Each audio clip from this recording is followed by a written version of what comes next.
श्री संत सद्गुरू बाळूमामा प्रसन्न. प्रिय प्रेमळ भक्तानो, नमस्कार. तुमचं आपल्या चॅनलवरती स्वागत आहे. असेच मामांचे संदेश ऐकण्यासाठी आत्ताच संदेश लाईक करा, चॅनलला सबस्क्राईब करा आणि कमेंटमध्ये श्री संत सद्गुरू बाळूमामांच्या नावानं चांग भलं लिहायला विसरू नका. देव आज तुमच्याशी बोलत आहेत. या आठवड्यात तुम्ही तुमच्या आयुष्यात अद्भुत आणि चमत्कार करीत गोष्टी घडण्यासाठी अपेक्षा करू शकता. देव तुम्हाला नवीन संधी आणि आशीर्वाद यापूर्वी कधीही न मिळालेली सर्व इच्छा देऊ इच्छित आहेत.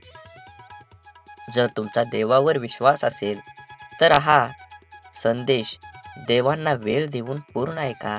देव म्हणत आहेत, मी तुला हे शब्द मोठ्याने पूर्णपणे ऐकण्यासाठी सांगत आहे. आज मी प्रेमळ, चांगलं आणि आशीर्वाद तुला देत आहे. हे प्राप्त करण्यासाठी तू पूर्णपणे पात्र झालेला आहे. त्यामुळे हा संदेश पूर्ण ऐक.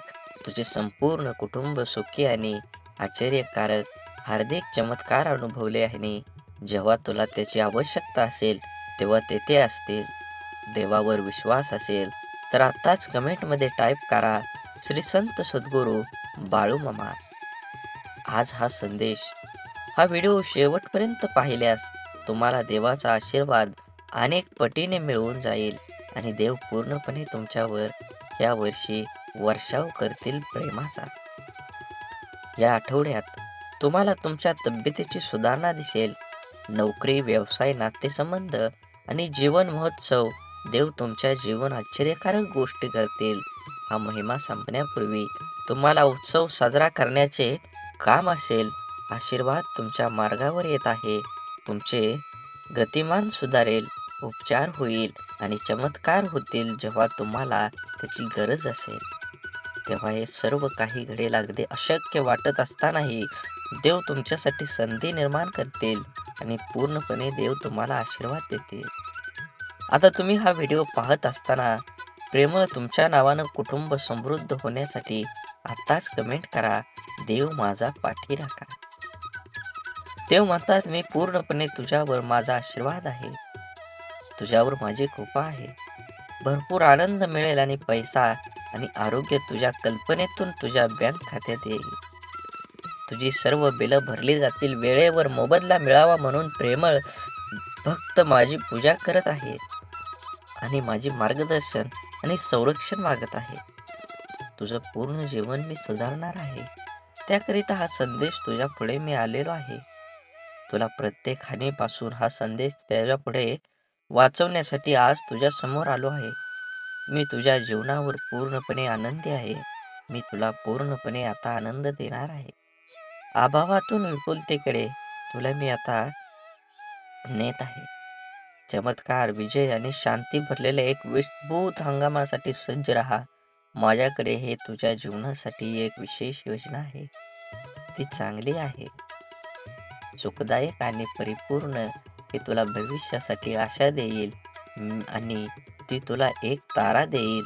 तुला आता पूर्णपणे तुझ्या भविष्यासाठी आशा देऊन तू आता पूर्णपणे तुझ्या मनापेक्षा जास्त मिळेल. देवावरती विश्वास ठेवा आणि आजचा हा देवाचा संदेश वेळ काढून ऐका. देवाने तुमच्यासाठी हा संदेश तुमच्या समोर आणलेला आहे. प्रेमळ भक्तांनो, तुमच्या नावाचा आता प्रत्यक्ष गौरव होईल. तुम्हाला पूर्णपणे चांगले आरोग्य मिळेल.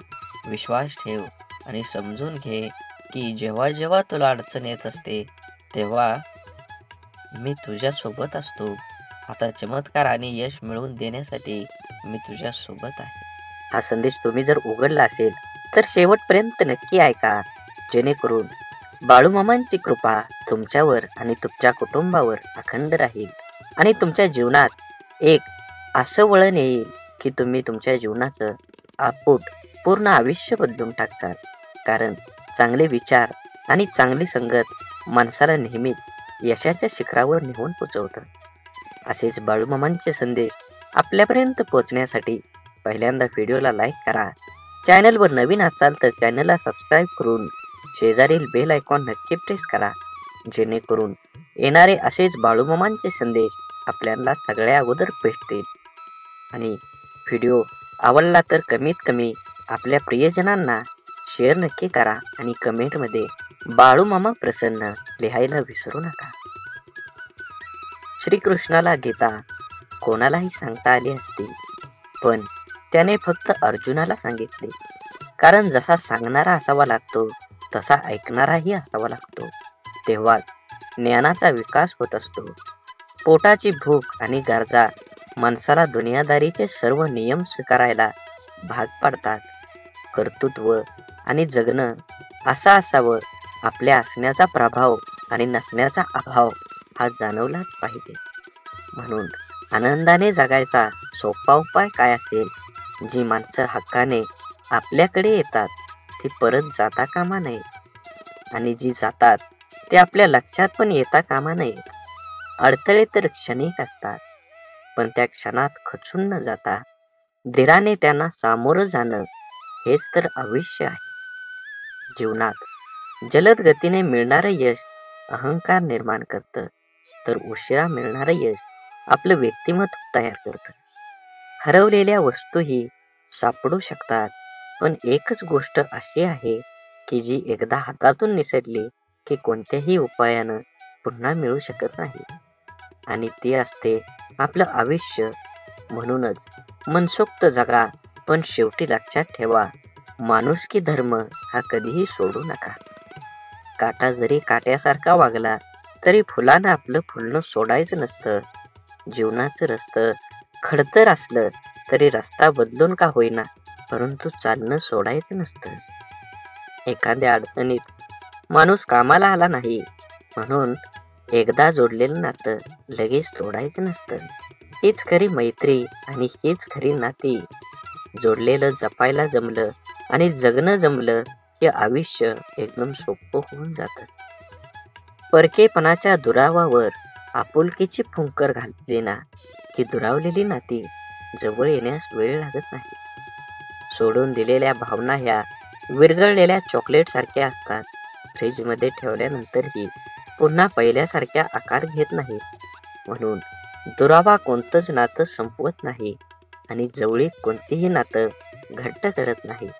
तर नात्याची घेतलेली काळजी आणि केलेला सन्मान यामुळेच नातं अधिक मजबूत होतं आणि टिकत देखील राहतं. त्यामुळे नात्यांची काळजी घेत राहा. तुमचा आजचा दिवस निरोगी आणि आनंदी आणि यशस्वी जावो हीच बाळूमामांच्या चरणी माझी प्रार्थना. बाळूमामा म्हणतात, नक्कीच तुम्ही तुमचं जीवन हे चांगल्या पद्धतीनं जगलं पाहिजे. आयुष्यात अशा माणसांचं असणं खूप आवश्यक असतं, ज्याला मनाची परिस्थिती सांगण्याची शब्दांची गरज नसते. विश्वासघात करणाऱ्या माणसाला जाब विचारण्यापेक्षा त्या माणसाची बोलणं सोडणं हीच त्या व्यक्तीसाठी मोठी शिक्षा असते.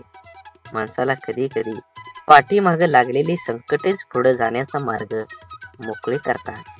म्हणून कधी कुणावर विश्वास ठेवू नका, आणि ठेवलात तर त्याच्यावर 100% ठेवा. गरजा आणि इच्छा यामध्ये खूप फरक असतो, आणि त्यांचा समतोल साधताना संपूर्ण आयुष्य निघून जातं. कधी कुणावर जास्त अवलंबून राहू नका. चालता चालता लोक विश्वासघात करतात. शब्द देऊन आस निर्माण करण्यापेक्षा साथ देऊन विश्वास निर्माण करणं हे सगळ्यात जास्त महत्त्वाचं असतं. आयुष्य एकदाच मिळतं, जगायला शिकलं पाहिजे. माझा जन्म गरीब घरात झाला. माझ्याजवळ खानदानी संपत्ती नाही, जमीन नाही. परिस्थितीमुळे मला योग्य शिक्षण मिळालं नाही. हे आणि अशा कित्येक सबबी पुढे करणं, त्यावर चर्चा करून आता हातात आहे तो वेळसुद्धा वाया घालवणं म्हणजे दुःखाचं, अपयशाचं, अधोगतीचं खापर दुसऱ्यांवर फोडणं. दुसऱ्याची सहानुभूती मिळवून मनाचं समाधान करून घेणं हा वेडेपणा आहे. ज्याला आयुष्यात काही करायचंच नाही तो असे बहाणे शोधत असतो. ज्याला आयुष्यात काही मिळवायचं आहे, फक्त जगायचं नाही तर आनंदानं जगायचं आहे, तो कारण न सांगता आहे त्या परिस्थितीत आजूबाजूला लपलेल्या संधी शोधतो. एक माणूस पंखा साफ करण्यासाठी स्टूलवर एक पाय ठेवतो, तेवढ्यात दुसरा पाय ठेवणार, स्टूल तुटतो. तो माणूस वैतागतो, चिडचिड करतो, पण त्याची बायको म्हणते, तुमचं नशीब खरंच खूप चांगलं आहे, स्टूलवर चढल्यावर नाही तुटला, नाहीतर स्टूल बरोबर तुमचाही पाय तुटला असता. घटना एकच आहे, पण दृष्टिकोन दोन आहेत. विचारांची दिशा बदलली की दुःख, अपयश जीवनात जिंकायला, आनंदाने जगायला शिकवतात. म्हणून जगणं निरंतरक म्हणतो तो बेमान आहे. हवं ते घेता आलं पाहिजे. आयुष्य हे खूप मोठं दुकान आहे. आयुष्यात काय मिळवायचं आणि काय सोडून द्यायचं हे ठरवता आलं की जगणं कसं सोपं होतं. आयुष्यात आपल्याला जे नको असतं, जे आपण अगदी निग्रहाने टाळत असतो, तेच पुन्हा पुन्हा आपल्या पुढं येतं असं होतं का? कारण जे आपल्याला नको असतं तिकडे आपण नको तितकं लक्ष देतो. त्या गोष्टींना आपण नको तितकं महत्त्व देतो. जे आपल्याला नको असतं त्या गोष्टींना विरोध, प्रतिकार करण्यात, त्या गोष्टींचा तिरस्कार करताना चिडचिड करत आपण आपली शक्ती वाया घालवतो आणि हवं ते मिळवण्याकडे लक्ष द्यायला आपल्याकडे वेळ आणि शक्ती उरत नाही. ज्या गोष्टी आपल्याला आवडत नाहीत, नको वाटतात, त्यांच्याकडे जास्त लक्ष देऊ नये. हे असंच का, ते तसंच का असा विचार करण्यात, तक्रारी करण्यात दंग राहू नये. अंधाराची भीती वाटत असेल तर फक्त नको तो अंधार म्हणून तो नाहीसा होत नाही. नेहमीच अंधाराला घाबरण्यापेक्षा अंधारात जाऊन काय होतं ते एकदा बघावं. भीती, भय वाटलं तर ते सहन करावं आणि एकदाच त्या भयातून मोकळं व्हावं. नसलेल्या भूतांची भीती कायम सोबत बाळगण्यापेक्षा मनावरच्या भीतीची भूत उतरवण्याचा प्रयत्न करावा. म्हणून दुःख, राग ठसठसणाऱ्या जखमेसारखे असतात. सकारात्मकतेने त्याचा पूर्ण निचरा केल्याशिवाय ते बरे होत नाहीत. आपल्या मनाविरुद्ध काही गोष्टी जेव्हा घडतात तेव्हा आपल्याला राग येतो, दुःख होतं. आपल्याला राग, आपला दुःख प्रत्येकजण आपल्या परीने पचवण्याचा, व्यक्त करण्याचा प्रयत्न करत असतो. काही जण अशा दुःखद परिस्थितीतही, मनस्थितीतही सकारात्मक विचार, कृती करतात. आपलं काय चुकलं याचं आत्मपरीक्षण करतात. निसर्गाच्या, ईश्वराच्या सानिध्यात जाऊन शांत राहतात. कोणी आपल्या दुःखाचं सुंदर कविता करतं. काही जण आपल्या मनातल्या भावना पेपरवर उतरवतात आणि मनाला मोकळं करतात. पण नकारात्मक विचार करणारे लोक सैरभैर होतात. आपल्या दुःखाचं खापर दुसऱ्यावर फोडत बसतात. आपल्यावर कसा अन्याय झाला आहे याचं प्रदर्शन करण्यासाठी स्वतःला व्यसनात बुडवून घेतात आणि स्वतःचा त्रास आणखी वाढवतात. आयुष्यात चांगल्या गोष्टी न बघता न मिळालेल्या गोष्टींकडेच लक्ष दिल्याने जीवनात नैराश्य येतं. मन उदास होतं. आपल्या क्षमतेवरचा विश्वास उडतो. जगण्यातले छोटे मोठे इतर आनंदही माणसाला घेता येत नाही.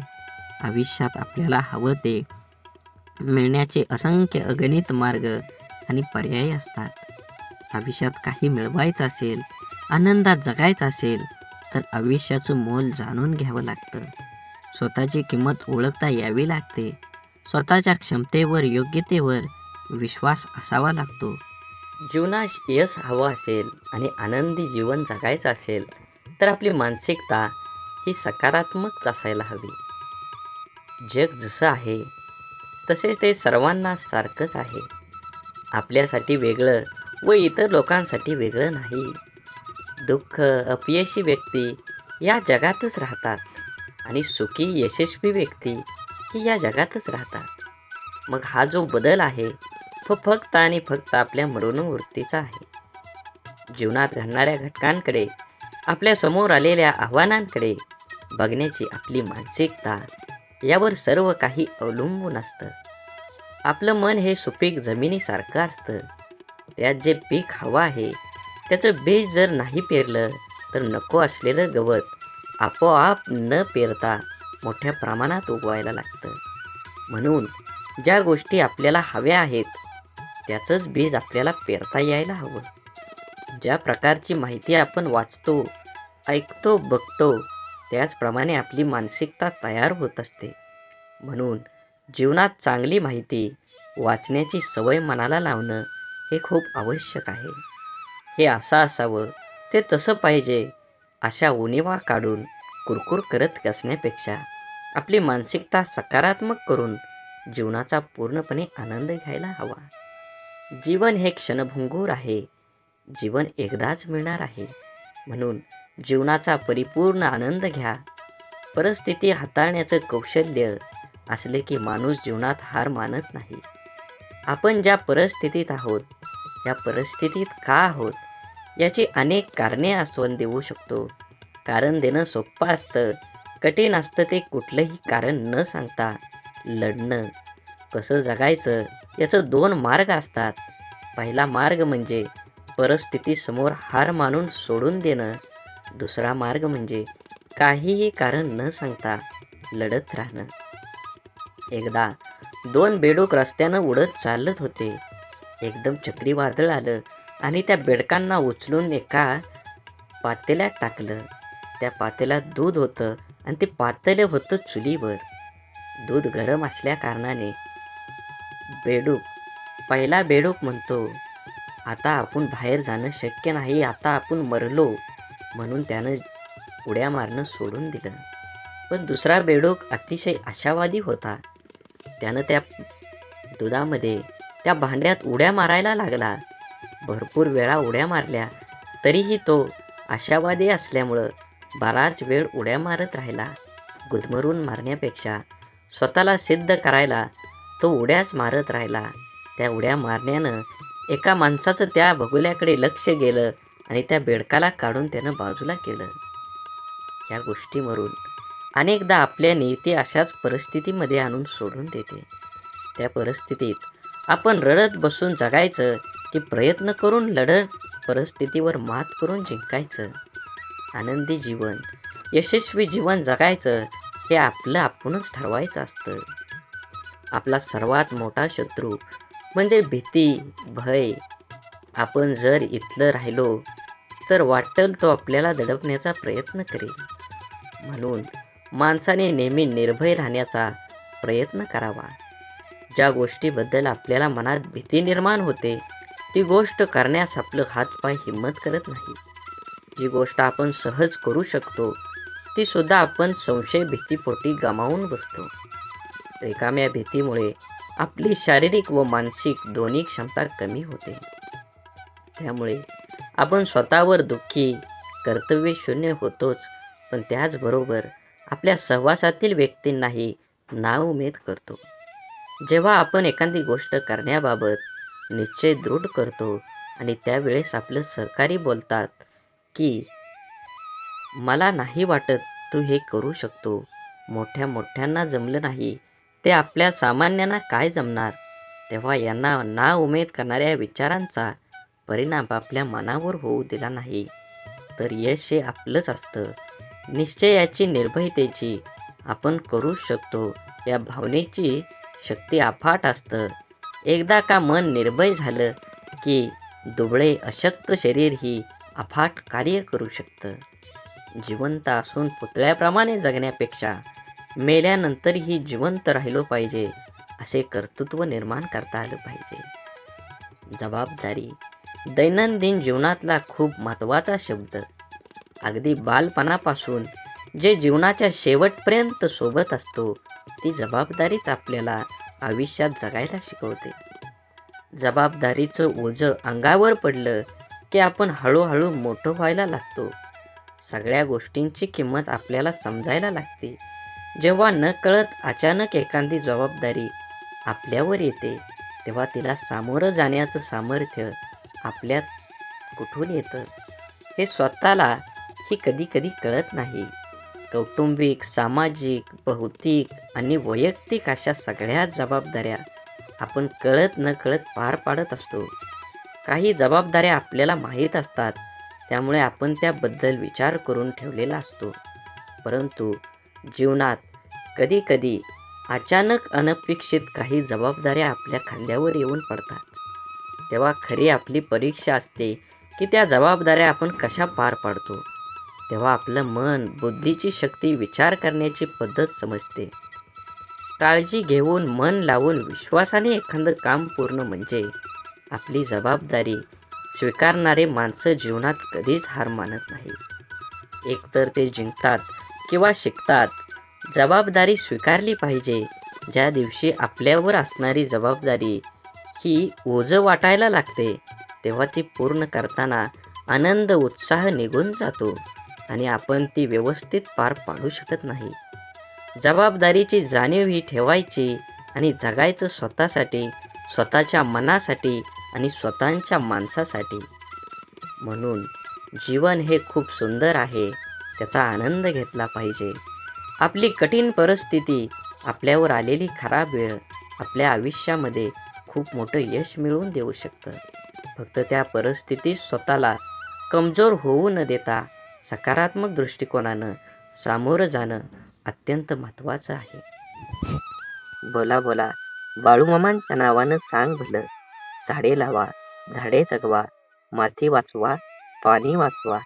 सेव्ह अर्थ आणि मनात मामांबद्दल आणि देवाबद्दल भाव असेल तर नक्कीच चॅनलला सबस्क्राईब करून व्हिडिओला लाईक करा. व्हिडिओ जास्तीत जास्त प्रियजनांना शेअर करा आणि कमेंटमध्ये बाळूमामा प्रसन्न लिहायला विसरू नका. धन्यवाद.